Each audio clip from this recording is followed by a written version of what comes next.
ये आकाशवाणी रायपुर है। प्रादेशिक समाचार बुलेटिन के साथ मैं निशा नैयर। पेश है आज के मुख्य समाचार। प्रधानमंत्री ने आज 75 डिजिटल बैंकिंग इकाइयां राष्ट्र को समर्पित की। इनमें छत्तीसगढ़ के महासमुंद और बालोद जिले की डिजिटल बैंकिंग यूनिट भी शामिल। प्रधानमंत्री कल किसान सम्मान सम्मेलन का उद्घाटन करेंगे। इस मौके पर सम्मान निधि के तहत 16,000 करोड़ रूपये की 12वीं किस्त जारी की जाएगी।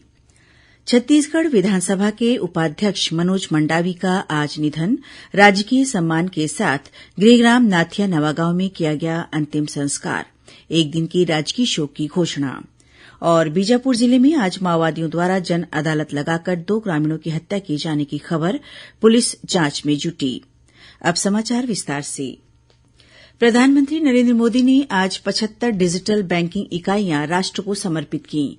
देश के हर क्षेत्र में डिजिटल बैंकिंग सुविधा पहुंचाने के उद्देश्य से इनकी स्थापना की जा रही है। इस अवसर पर श्री मोदी ने कहा कि ये बैंकिंग इकाइयां डिजिटल सेवाओं को सशक्त बनाएंगी और देश को बैंकिंग का बेहतर बुनियादी ढांचा प्रदान करेंगी। उन्होंने कहा कि इससे बैंकिंग और वित्तीय प्रबंधन में सुधार होगा और पारदर्शिता तथा वित्तीय समावेशन को बढ़ावा मिलेगा। श्री मोदी ने कहा कि सरकार ने यह सुनिश्चित किया है कि बैंकिंग सेवाएं देश के कोने कोने तक पहुंचे। इधर छत्तीसगढ़ में भी वीडियो कॉन्फ्रेंसिंग के जरिए प्रधानमंत्री नरेंद्र मोदी ने 2 जिले महासमुंद और बालोद में डिजिटल बैंकिंग यूनिट का उद्घाटन किया। इस मौके पर महासमुंद क्षेत्र के सांसद चुन्नीलाल साहू और विधायक तथा संसदीय सचिव विनोद सेवनलाल चंद्राकर उपस्थित थे। इस मौके पर सांसद श्री साहू ने कहा कि महासमुंद में डिजिटल बैंकिंग का खुलना जिले के लिए एक बड़ी उपलब्धि है। इससे उपभोक्ताओं की परेशानियां दूर होंगी। आज देश के 75 जिलों के साथ महासमुंद भी डिजिटल इंडिया का साक्षी बना है। उन्होंने कहा कि महासमुंद आकांक्षी जिले में शामिल है। अब इस बैंक से पूरे साल भर दिन रात उपभोक्ताओं को सेवाएं दी जाएंगी।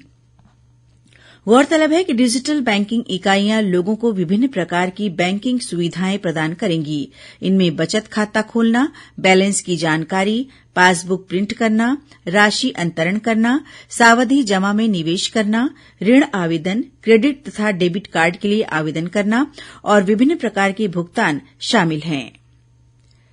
प्रधानमंत्री नरेंद्र मोदी कल नई दिल्ली में भारतीय कृषि अनुसंधान संस्थान में प्रधानमंत्री किसान सम्मान सम्मेलन का उद्घाटन करेंगे। देश भर से 13,000 से अधिक किसान और लगभग 1,500 कृषि स्टार्टअप इस सम्मेलन में हिस्सा लेंगे। 1 करोड़ से अधिक किसानों के भी वर्चुअल माध्यम से भाग लेने की संभावना है। सम्मेलन में शोधकर्ता, नीति निर्माता और संबद्ध पक्ष भी भाग लेंगे। केंद्रीय कृषि मंत्री नरेंद्र सिंह तोमर ने बताया कि श्री मोदी 600 प्रधानमंत्री किसान समृद्धि केंद्रों का उद्घाटन भी करेंगे। इस योजना के अंतर्गत देश में उर्वरकों की 3,30,000 से अधिक खुदरा दुकानों को चरणबद्ध तरीके से प्रधानमंत्री किसान समृद्धि केंद्र के रूप में परिवर्तित किया जाएगा। श्री तोमर ने बताया कि प्रधानमंत्री कल किसान सम्मान निधि के तहत 16,000 करोड़ रुपये की 12वीं किस्त प्रत्यक्ष लाभ अंतरण के माध्यम से जारी करेंगी। छत्तीसगढ़ विधानसभा के उपाध्यक्ष और भानुप्रतापपुर के विधायक मनोज मंडावी का आज सुबह दिल का दौरा पड़ने से निधन हो गया। आज सुबह श्री मंडावी ने सीने में दर्द की शिकायत की, जिसके बाद उन्हें धमतरी के अस्पताल में ले जाया गया, जहां डॉक्टरों ने उन्हें मृत घोषित कर दिया। राज्य सरकार ने श्री मंडावी के निधन पर एक दिन की राजकीय शोक की घोषणा की है। यह राजकीय शोक राजधानी रायपुर और कांकेर में रहेगा। स्वर्गीय मंडावी का अंतिम संस्कार पूरी राजकीय सम्मान के साथ आज शाम चारामा के पास स्थित गृहग्राम नाथिया नवागांव में किया गया। अंतिम संस्कार कार्यक्रम में मुख्यमंत्री भूपेश बघेल, विधानसभा अध्यक्ष डॉ चरणदास महंत सहित मंत्रिमंडल के सदस्य, सांसद, विधायक और जनप्रतिनिधि बड़ी संख्या में शामिल हुए। श्री मंडावी के निधन की खबर के बाद पूरे प्रदेश में शोक की लहर है। राज्यपाल अनुसुईया उइके, मुख्यमंत्री भूपेश बघेल, विधानसभा अध्यक्ष डॉ चरणदास महंत, प्रदेश कांग्रेस अध्यक्ष मोहन मरकाम, पूर्व मुख्यमंत्री डॉ रमन सिंह, प्रदेश भाजपा अध्यक्ष अरूण साव, नेता प्रतिपक्ष नारायण चंदेल सहित मंत्रिमंडल के सदस्यों, सांसदों और विधायकों ने श्री मंडावी के निधन पर दुख व्यक्त करते हुए उन्हें श्रद्धांजलि अर्पित की है। गौरतलब है कि श्री मंडावी नवगठित छत्तीसगढ़ के गृह राज्य मंत्री और विधानसभा के उपाध्यक्ष सहित अनेक महत्वपूर्ण पदों पर रहे। वे वर्ष 1998 में अविभाजित मध्यप्रदेश विधानसभा के और वर्ष 2013 तथा 2018 में छत्तीसगढ़ विधानसभा के सदस्य निर्वाचित हुए। श्री मंडावी छत्तीसगढ़ आदिवासी विकास परिषद के अध्यक्ष भी रहे। राज्यपाल अनुसुईया उइके आज बिलासपुर में जिला अधिवक्ता संघ के शपथ ग्रहण समारोह में शामिल हुईं। इस मौके पर संघ के नवनिर्वाचित पदाधिकारियों और कार्यकारिणी सदस्यों ने संघ के नियमों और संविधान के अनुरूप अधिवक्ताओं के हित में काम करने की शपथ ली। राज्यपाल ने समारोह को संबोधित करते हुए कहा कि लोगों को न्याय दिलाने में अधिवक्ताओं की महत्वपूर्ण भूमिका होती है, लेकिन आज बदली हुई परिस्थिति में वकीलों की सुरक्षा भी चुनौतीपूर्ण हो गई है। इसके लिए एडवोकेट प्रोटेक्शन कानून लागू किए जाने की आवश्यकता है। उन्होंने यह भी कहा कि कानून की पेचीदगियों को आम आदमी समझ नहीं पाते हैं, इसलिए स्थानीय भाषाओं में भी फैसले सुनाए जाने चाहिए। प्रादेशिक समाचार आप आकाशवाणी रायपुर से सुन रहे हैं। अब आगे बढ़ते हैं बाकी के समाचारों की ओर। राष्ट्रीय स्वयं सेवक संघ के अखिल भारतीय कार्यकारी मंडल की बैठक आज प्रयागराज में शुरू हुई। बैठक का शुभारंभ सर संघ चालक डॉ मोहन भागवत और सर कार्यवाह दत्तात्रेय होसबाले ने किया। बैठक में संघ की अखिल भारतीय कार्यकारिणी सदस्य सभी 11 क्षेत्रों और 45 प्रांतों के संघ चालक, कार्यवाह, प्रचारक तथा उनके सहभाग ले रहे हैं। बैठक में संघ शताब्दी की दृष्टि से कार्य विस्तार के लिए बनी योजना की समीक्षा, प्रवास की योजना और समसामयिक विषयों पर चर्चा होगी।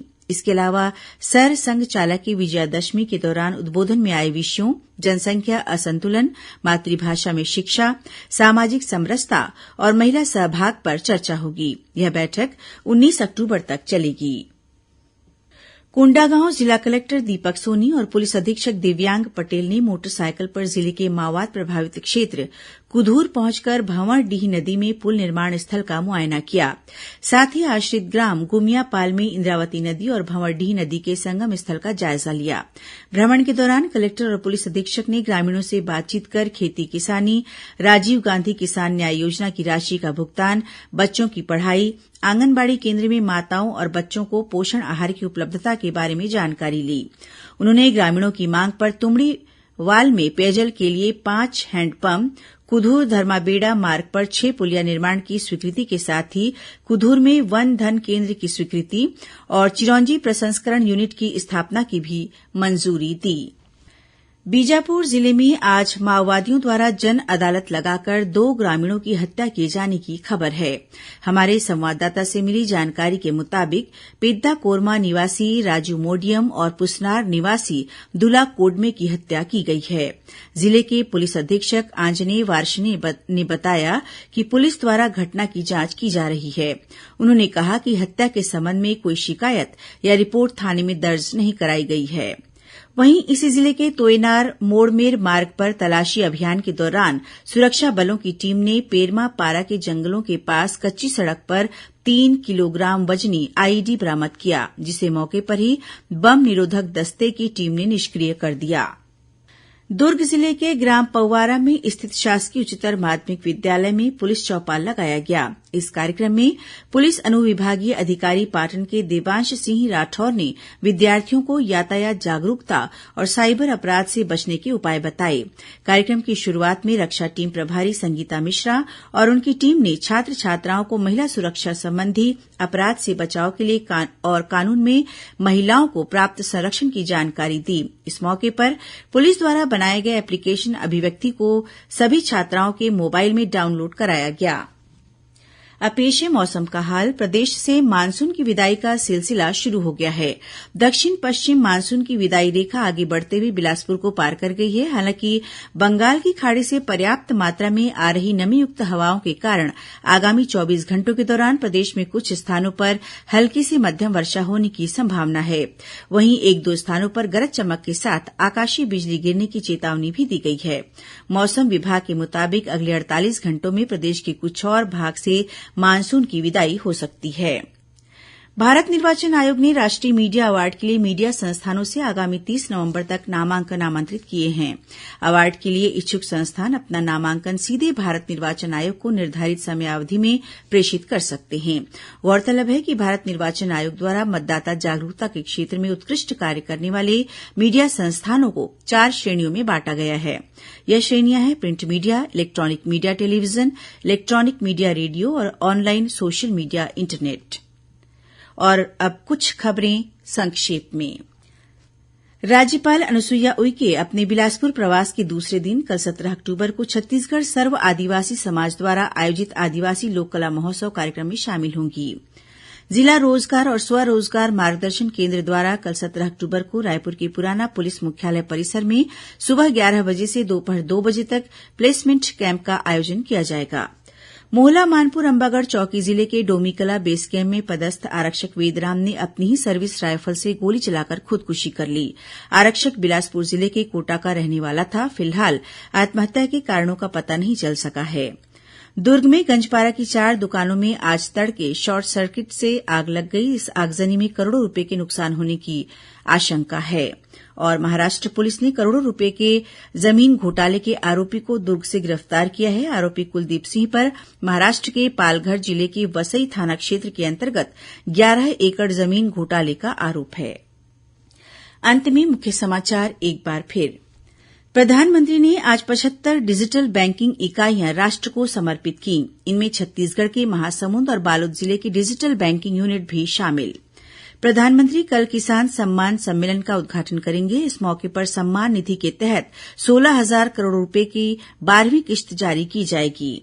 छत्तीसगढ़ विधानसभा के उपाध्यक्ष मनोज मंडावी का आज निधन। राजकीय सम्मान के साथ गृहग्राम नाथिया नवागांव में किया गया अंतिम संस्कार। एक दिन के राजकीय शोक की घोषणा। और बीजापुर जिले में आज माओवादियों द्वारा जन अदालत लगाकर 2 ग्रामीणों की हत्या किए जाने की खबर। पुलिस जांच में जुटी। इसी के साथ प्रादेशिक समाचार बुलेटिन समाप्त हुआ।